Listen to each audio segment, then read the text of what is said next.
आज आगे चलते हैं। 12th फिजिक्स का लेक्चर है ये,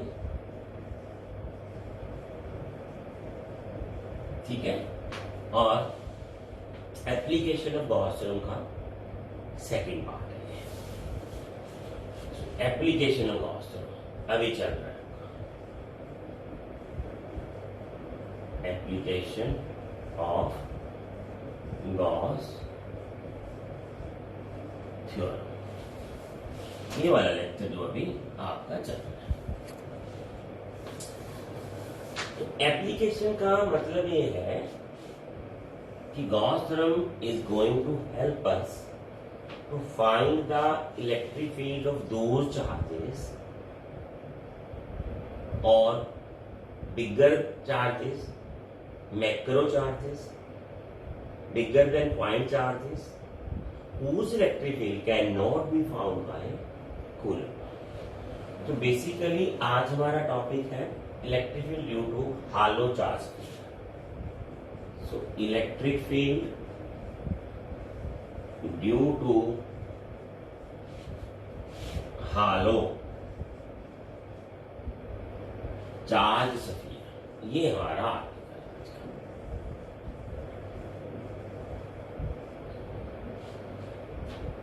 पहली बात तो स्फीयर चार्ज है और हालो है, यानी इनसाइड उसके कुछ नहीं है, खाली। तो मान लीजिए ये हमारा वो हालो चार्ज स्फीयर और इसका रेडियस है कैपिटल आर, सेंटर ओ है और इसको हमने प्लस चार्ज दे रखा है, ठीक है।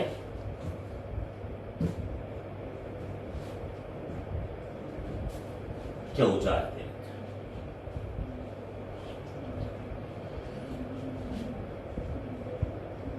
Now let Q is charge given to sphere with sigma surface charge density। अब इसका मतलब क्या है सर, ये आप देख लें। इसका मतलब है टोटल चार्ज तो Q है, बट जो सरफेस चार्ज डेंसिटी है मींस एक यूनिट एरिया पे जो चार्ज है वो सिग्मा है। वो क्या है? सिग्मा है। ये surface charge density. No let we want to find out the electric field. ये मान लीजिए आपका O है, तो आपको P डिस्टेंस R पे इलेक्ट्रिक फील्ड फाइंड करनी है, मान लीजिए, ठीक है।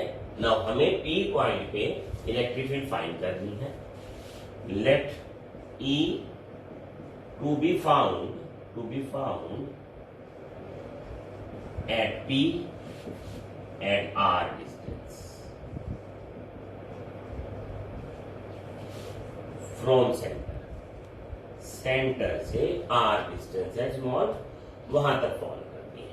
For this draw Gaussian surface. ये ध्यान रखना है, Gaussian surface passing through P enclosing the charge sphere। ये लिखना जरूरी था, यहां तक तो पहुंच। तो हम गॉसियन सरफेस भी स्फेरिकली ड्रॉ करेंगे। हमारी मर्जी है ऑफ रेडियस R का स्फेरिकल सरफेस गॉसियन सरफेस हमने ड्रॉ कर लिया।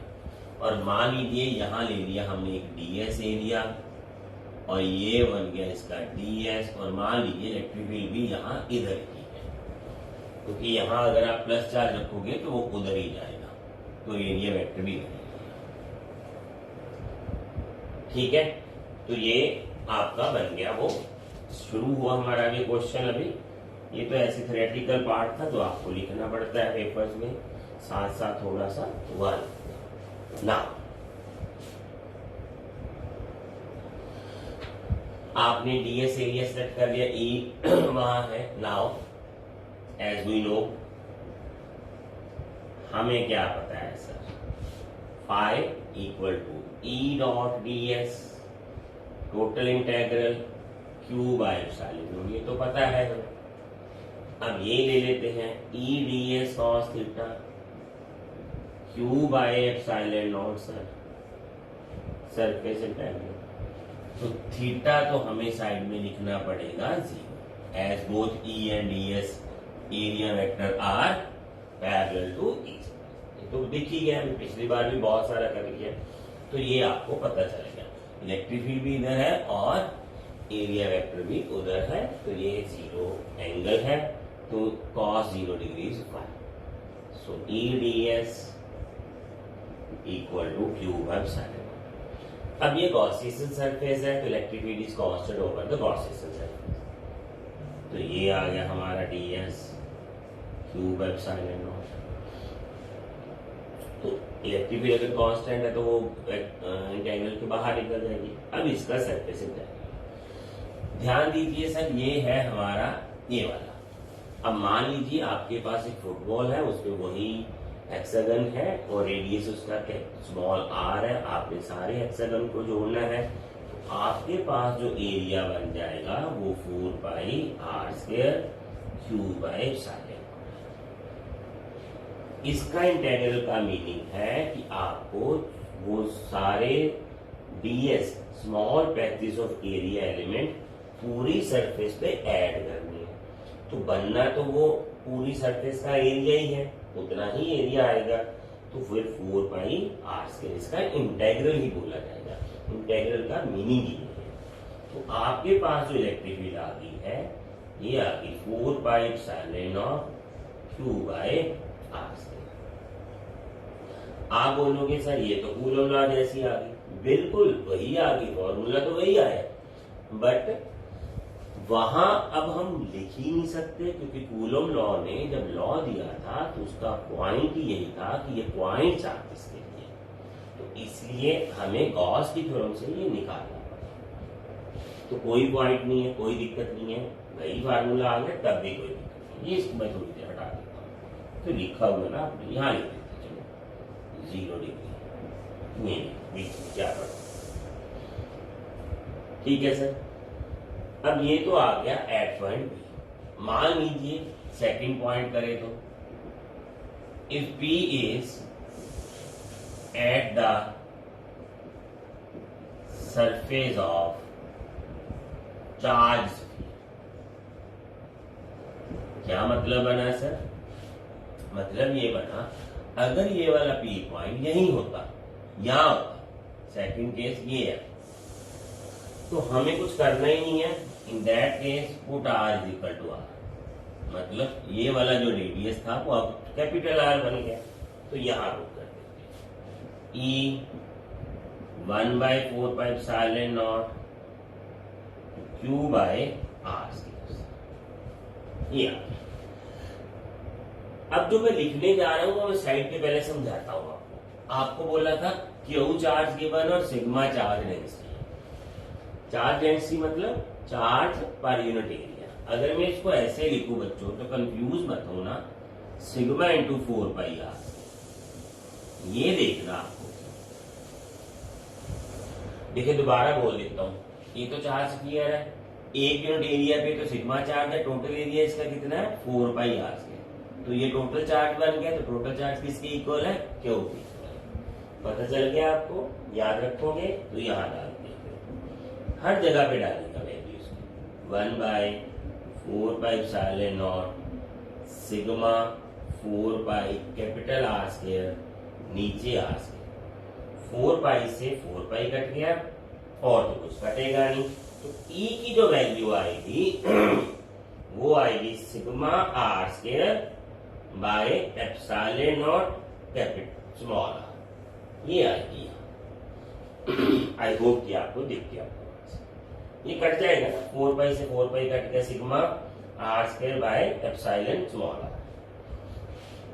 ये सिग्मा में लिखने का तरीका। यहां भी लिखेंगे, फिर इसको क्या लिखेंगे? 1 into sigma 4 pi R square 4 pi epsilon naught R square, ये कट गया, ये कट गया, तो ये बच गया हमारा सिग्मा बाय एप्सिलॉन। तो ये वैल्यू आ गई है हमारे पास अभी इसकी। कब कहाँ आ गई है? Sigma bye epsilon not. ध्यान से देखें, ठीक है। ये sigma is charge, surface charge density. तो पॉइंट पी का अब सरफेस प्लेस। तो तीसरा ले लेते हैं सर हम। If P is inside the charge P, माने पॉइंट पी अंदर चला गया सर, ये आ गया इसका डिस्टेंस आर डैश। बट हमें यहां ध्यान रखना पड़ेगा कि जब पॉइंट पी अंदर आ जाएगा तो गॉसियन सरफेस जब हम ड्रॉ करेंगे तो वो ऐसी होगी, अंदर के अंदर आएगी, ऐसे आएगी सरफेस। तो चार्ज तो सरफेस पे होता है कंडक्टर के अंदर, जो गॉसियन सरफेस हम लगा रहे हैं तो सेंटर पे तो स्फीयर पे कोई चार्ज ही नहीं है, ठीक है। As Q is equal to 0 inside the hollow conductor, hollow sphere E is equal to 0. Electric field inside the sphere is 0. आराम से दोबारा देखिए सर क्या था प्रोसीजर। प्रोसीजर ये था कि आपको पॉइंट पी दिया, आपने गॉसियन सरफेस ड्रॉ कर दिया। बिल्कुल, तो गॉसियन सरफेस ने यहाँ कितना चार्ज एनक्लोज किया? ये वाला क्यू वाला, ये क्यों इंक्लूज किया? ये वाला, ये नहीं है, ये तो ऐसे मैंने वो दिखाने के लिए लगाया था, ये क्यों चार्ज इंक्लूज किया। तो इसीलिए ये फॉर्मूले में हमने क्यों डाल दिया। कोई दिक्कत नहीं, क्यों उतना ही चलेगा और बाद में ही सरफेस हो जाएगा। गॉसियन सरफेस का चार्ज को इंक्लूज करना जरूरी है, तभी तो इलेक्ट्रिक फील्ड का फॉर्मूला आएगा। अब पॉइंट को पी को हमने ले लिया यहाँ, तो यहां जब हमने गॉसियन सरफेस आई तो वो स्फीयर को भी इनक्लोज कर दी है, थोड़ी सी ऊपर लगा सकते हैं हम ऐसे, तो तब भी वो कितना चार्ज इनक्लोज कर रही है? क्यों कर रही है? कितना चार्ज इनक्लोज कर रही है वो? क्यों चार्ज इनक्लोज कर रही है, अभी भी चलता रहा। बट पॉइंट पी जब हम इनसाइड ले लेंगे सर, तो फिर जो गॉसियन सरफेस लगाएंगे ऐसे तो सेंटर पे तो कोई चार्ज ही नहीं है, और गॉसियन सरफेस ने चार्ज को इनक्लोज नहीं किया है। चार्ज तो सारा बाहर है सरफेस पे, अंदर तो चार्ज ही नहीं होता हालो कंडक्टर पे, हमें ये पता है। चार्ज ऑलवेज रिजाइड आउटसाइड, ये भी हमने किया हुआ। तो फिर चार्ज कितना इनक्लोज किया गॉसियन सरफेस ने? 0। तो फिर जब चार्ज इनक्लोज नहीं किया तो इलेक्ट्रिक फील्ड कहां से आएगी? इलेक्ट्रिक फील्ड फिर आएगी, ये पता चला अभी आपको? अच्छे से क्लियर हुआ? तो electric field inside the sphere, charge sphere 0 है, सरफेस पे है और सरफेस के बाहर है। अब तीनों पॉइंट्स को इकट्ठा लिखते हैं, ठीक है ना? ये लिख देते हैं, ये हटा देते हैं यहां से। तो पहला पॉइंट था outside the sphere, outside the sphere charge enclose था, ये वाला लिखेंगे sir, E sigma R square by ये वाला एप्सिलॉन नॉट आर स्क्वायर, ये हो गया आउटसाइड। और फिर डालेंगे ऑन द सरफेस, ये हटा देते हैं गॉसियन सरफेस को, इतनी बड़ी कर देते हैं। तो on the surface, on the surface, ये आ गया हमारे पास ई सिग्मा बाय एप्सिलॉन। ये तो हम हटा ही देते हैं सर, इसको क्या करना है? अब देखते हैं आगे इसको, ठीक है। इनसाइड, तो थर्ड है हमारे पास इनसाइड, ये तो हो गया ऑन, ये हो गया आउटसाइड, तो ये तीसरा आ गया इनसाइड इनसाइड द स्फीयर, ये तीसरा आ गया हमारे पास। तो वो इलेक्ट्रिक फील्ड कितनी आ गई थी हमारे पास? 0। वेक्टर लिखना लिखो, मैं नहीं लिखूंगा, बाद में लिखेंगे, ठीक है। तो electric field outside the sphere है, ये रेडियस r यहां लिखते हैं, अच्छा लगेगा आपको लिखना r ग्रेटर है। यहां r इक्वल थी तो कट ही गया, यहां है कुछ, अब अगर हम एक ग्राफ प्लॉट करें सर, ये वाला देख लीजिए, यहां डाले इलेक्ट्रिक फील्ड और यहां ले रेडियस आर और ये है ओरिजिन। ध्यान से देखिए, यहां से हम यहां चलेंगे आर डिस्टेंस, यानी अंदर से आर डिस्टेंस तक, बाहर तक, यहां तक, तो कोई इलेक्ट्रिक फील्ड नहीं आएगी सर, जीरो है, क्योंकि इनसाइड और अप टू सरफेस जाने तक तो इलेक्ट्रिक फील्ड जीरो रहेगी, नहीं इनसाइड जीरो है, हर जगह पे जीरो। जैसे ही हम आर पे पहुंचेंगे तो इलेक्ट्रिक फील्ड की ये वैल्यू आ जाएगी, कितनी आ जाएगी ये, सिग्मा बाय एप्सिलॉन, ये आ जाएगी जैसे ही हम आर पे पहुंचेंगे। बट उसके बाद ई जो है 1/r² के साथ डिक्रीज होगी, तो ये पैराबोलिक आएगी, ये वाली, ये कभी जीरो नहीं होगी सर, आर बढ़ता जाएगा ई कम होती जाएगी, आर बढ़ता जाएगा ई कम होती जाएगी, पर ये जीरो नहीं बनेगी, तो ये पैराबोलिक डिक्लाइन आएगा, पैराबोलिक। ठीक है, तो ये आएगा ग्राफिकल रिप्रेजेंटेशन, आप यहां से ऐसे भी लिख सकते हैं। ठीक है, तो ये आपका इलेक्ट्रिक फील्ड का ये ग्राफ भी आ जाएगा। ठीक है, तो यहां तक तो ये जीरो है, जैसे ही आर पे पहुंचे एकदम वैल्यू आ गई, उसके बाद ये डिक्रीज हो गई, कांस्टेंट नहीं होगा, ये पता चला आपको। तो एप्लीकेशन ऑफ गॉस थ्योरम में आज हमने हालो स्फीयर की इलेक्ट्रिक फील्ड। अब मैं एक छोटी सी बात आपसे और करना चाहता हूं, ठीक है, मैं ऐसे ही रखना चाहता हूं आपसे, ये वाला ये हटाना चाहता हूं और इसको मैं थोड़ा छोटा करके दोबारा डालूंगा, ठीक है। तो मैं अभी आपसे ये भी हटाएंगे, चलो छोड़ो, मैं टास्क लेता हूं। This is not in a part of your syllabus of your CBSE, इसके सिलेबस में तो नहीं है ये, पर फिर भी हम करेंगे क्योंकि ये आपको गॉस थ्योरम की एप्लीकेशन के बारे में थोड़ा सा और बताएगा। हो सके तो आप एंड तक ये लेक्चर नोट करें सब। तो आज हम फाइंड करेंगे electric field due to solid charge sphere. So electric field due to solid charge sphere. इसमें हम थ्योरी नहीं ज्यादा लिखेंगे, सीधा ही ये करेंगे। तो आपके पास एक सॉलिड चार्ज स्फीयर, ध्यान दें पिछला हॉलो था तो वो बना दिया, ये बना दिया हमने सॉलिड चार्ज स्फीयर, ऐसे ऐसे। ध्यान से देखना, ये बना दिया और ये इसका सेंटर है और ये इसका रेडियस आर है, ऐसे। तो सॉलिड चार्ज स्फीयर है, ठीक है। पहले तो क्यू चार्ज गिवन है, ठीक है, और क्यू चार्ज इस पे गिवन है, रेडियस आर। इसमें क्या है sir, charge on sphere Q. अब हम क्या करेंगे, इसको ले आते हैं और इसे बोलते हैं वॉल्यूम चार्ज डेंसिटी।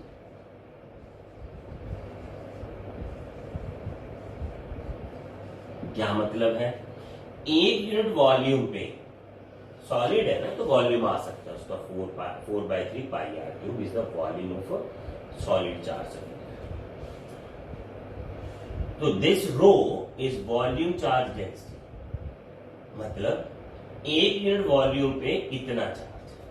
तो यही इसको लिखते हैं, that means Q is equal to 4/3 pi R cube into this.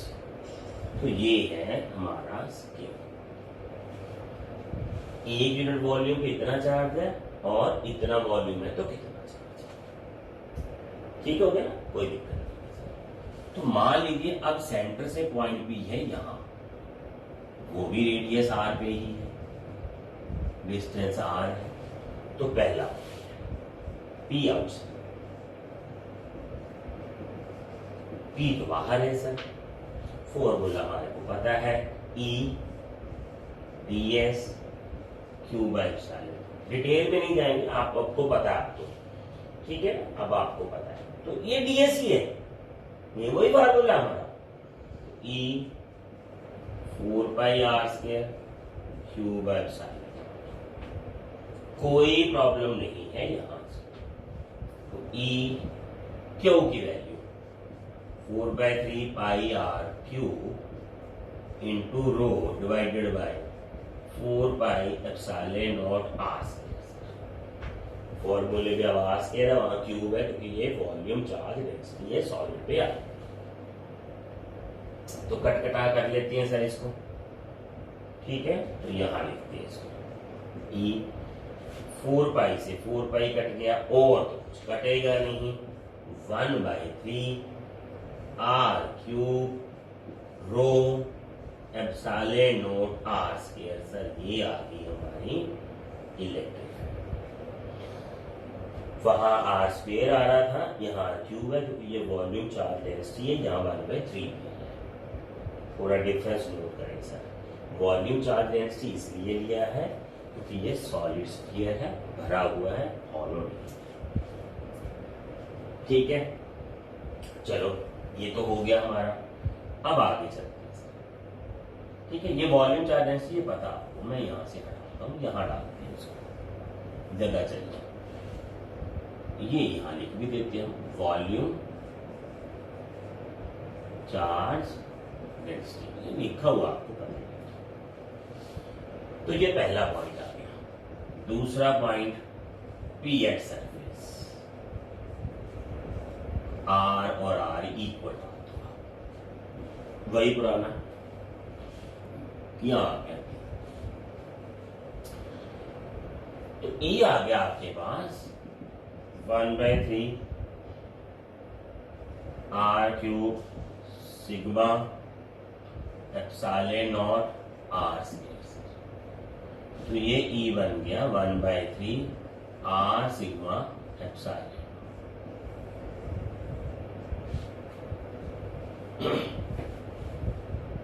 ये बन गया सरफेस पे, ये वैल्यू 1/3 और ऐसे, ठीक है, इसका पता चला। अब है इनसाइड सर, अब देखना है इनसाइड, P इनसाइड, ये अब जो चार्ज गिवन था वो पूरे वॉल्यूम पे गिवन है, चार्ज रिसाइड सरफेस पे करता है, बट होगा कैसे अभी देखते हैं सर। इसको हटाते हैं, अब हम ये काम करते हैं, इसको हटा देते हैं। तो मान लीजिए P आपने यहां ले लिया, तो उतना उतना जो है, जो ऊपरला है, इसके ऊपर जो बढ़ता है ये वाला, ये खत्म हो जाएगा। देखिए ध्यान से समय लगा, अच्छे से समय लगा। जो पॉइंट P जहां हमने P ले लेना है, तो उतनी उतनी सरफेस को हमने पील ऑफ कर देना है। ध्यान से देखना सर, जहां हम P, जैसे आपको ऑरेंज आता, तो ऑरेंज का ऊपर एक कवर होता है, अगर हमने उस कवर से नीचे पॉइंट ले लिया तो कवर को हटा देते हैं, तो नीचे भी तो ऑरेंज अब तो आया ना, वो चार्ज माना जाएगा उसका। अब वो चार्ज अंदर कितना रह गया और आपने कितना पील ऑफ कर दिया वो देखना आपने, ठीक है। अब देखिए सर, जो रेडियस ओरिजिनल था वो तो R था, ये ध्यान से देखना गया ये, और मान लीजिए P आ गया R डैश पे, ठीक है। अब यहां लिखते हैं, यहां है R ग्रेटर देन R, यहां है R इक्वल टू R, ये वाला पॉइंट। अब जो R डैश ले रहे हैं हम, वो लेस देन R है सर, अंदर चले गए, और उसके ऊपर वाला सारा जो सरफेस है उसको पील ऑफ कर दिया जाएगा। उसकी पीलिंग ऑफ करने से जितना चार्ज निकल गया वो बाहर चला गया, बाकी जो पीछे चार्ज बचा है वो इनक्लूज हो जाएगा। तो वो कितना बचेगा सर, देखिए 4/3 पाई r क्यूब वॉल्यूम पे टोटल चार्ज था क्यू, पूरा चार्ज था क्यू। एक पे कितना आएगा, Q by 4 pi R Q. अब क्या वॉल्यूम आपके पास है, 4 pi R dash Q. R dash less than, अब आप अंदर आ गए तो इस पे कितना आएगा, 4/3 पाई आर डैश क्यू। तो ये कैंसिल हो गया। अब जो चार्ज है आपके पास वो इतना है, ये चार्ज है क्यू डैश।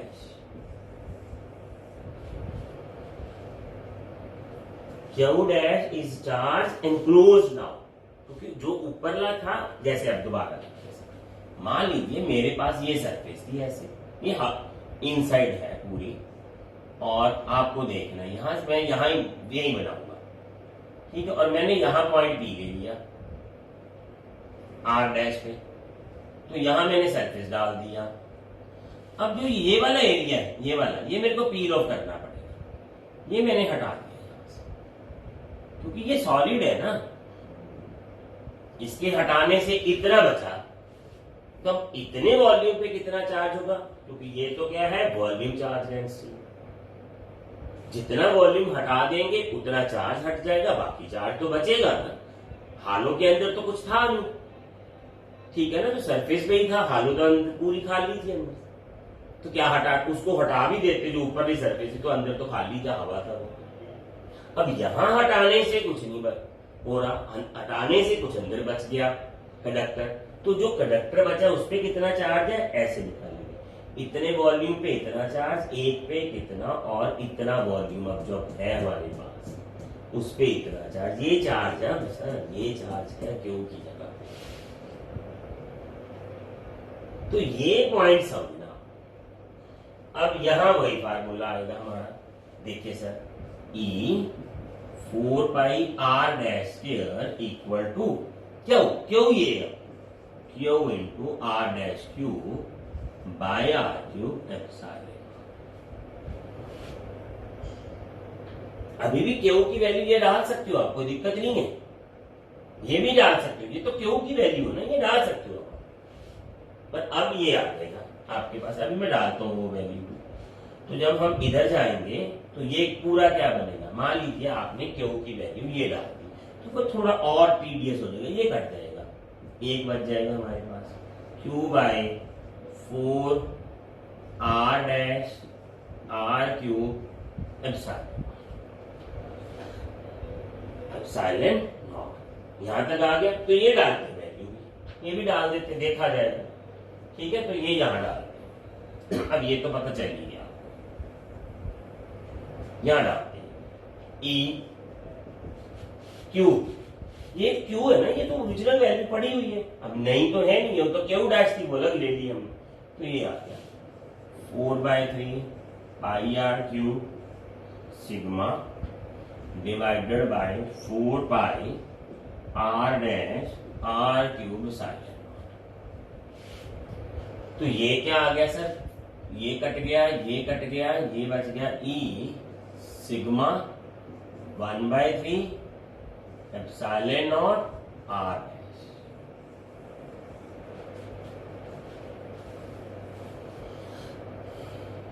ये बच गया,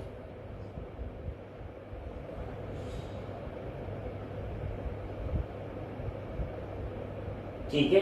अभी फिर देख लेते हैं कहीं कुछ कमी पेशी तो नहीं रही है, सब कुछ कट गया, 4/3 वो भी कट गया, आर डैश भी आ गया, तो ये वाला आया हमारा, ये कहां से आया, ये 3 1/3 नहीं, यहाँ 3 आएगा, ठीक है ना, वो ये वो नीचे आ जाएगा ऐसे, तो 4 पाई 1/3 कट गया, ये सिग्मा सिग्मा ये वो सारा आ गया, वो क्यू डाल दिया ना, तब आ गया बस, 4 पाई कट गया, ये भी कट गया, ये बच गया, ठीक है। अभी एक छोटा सा हमने, बहुत छोटा नहीं काफी बड़ा एरर कर दिया, ये नीचे नहीं था, ये यहाँ था, ये यहाँ था, ये एरर हो रहा था, मैंने भी देखा था, ये नहीं आना था, ये ऊपर ही रहना था, ये है, ये एरर था, मैं वही देख रहा था, कुछ तो नहीं हुआ गया, हो तो गया था, अब तो ठीक है। अब इसका एक बड़ा मतलब है सर, बहुत बड़ा मतलब है इसका, ध्यान से देखना, इसका क्या मतलब है, इसका ये मतलब है ये वाला, electric field inside the hollow charged sphere is directly proportional to distance। जैसे जैसे डिस्टेंस बढ़ेगा आपकी इलेक्ट्रिक फील्ड बढ़ेगी, और बाहर जब जाओगे तो ये फिर आर स्क्वायर से कम होनी शुरू हो जाएगी, और सरफेस पे इतनी आ जाएगी आपकी। अब तीनों को इकट्ठा लिखते हैं, ये तो ये क्लियर है। अब तीन ये फार्मूले लिखते हैं, इसको हटाते हैं, तीनों को इकट्ठा लिखेंगे, अब वो नहीं लिखेंगे, इस पे हम यही फॉर्मूला लिखेंगे ई, बाकी सब छोड़ देते हैं 1/r से। इसको क्या लिखते हैं, जैसे ये वाला, ये आ गया ई इक्वल टू, ऐसे आ गया ये फॉर्मूला आपके पास, और ये क्या आ गया ई, ये।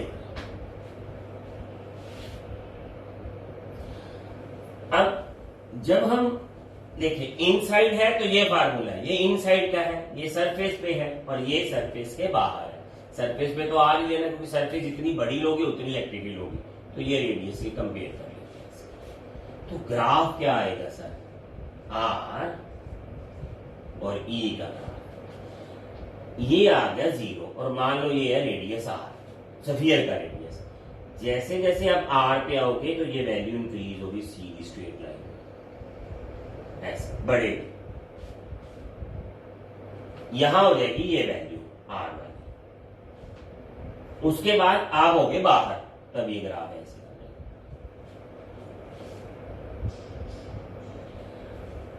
ये है इनसाइड वाला पॉइंट। जैसे जैसे इनसाइड वाला रेडियस 0 से बड़ा होता जाएगा वैसे वैसे इलेक्ट्रिक फील्ड बढ़ेगी, स्ट्रेट लाइन ऐसे आएगी, E electric to R means straight line up, ये इक्वल टू आर है, इसका मतलब है जितना बड़ा रेडियस लोगे उतनी बड़ी रेट वो होगी, इसकी इलेक्ट्रिक फील्ड होगी, वो आ गई फिक्स वैल्यू, ये आ गई फिक्स वैल्यू। अब इसका क्या मतलब है, आप बाहर चल रहे हो, आप स्फीयर से आगे निकल गए सॉलिड चार्ज स्फीयर से, रेडियस बढ़ रहा आपका, डिस्टेंस बढ़ रहा है वो, तो फिर ये पैराबोलिक आएगा, क्योंकि ये स्क्वायर है। तो ये ग्राफ ये है, पिछला ग्राफ क्या था हमारा, ये देखिए वो ये था। अब ये दोनों तो सेम पार्ट है, पर यहां नहीं है, यहां 0 है, यहां 3 नहीं कोई, अब यहां है, यहां है, सॉलिड पे है, यहां नहीं है।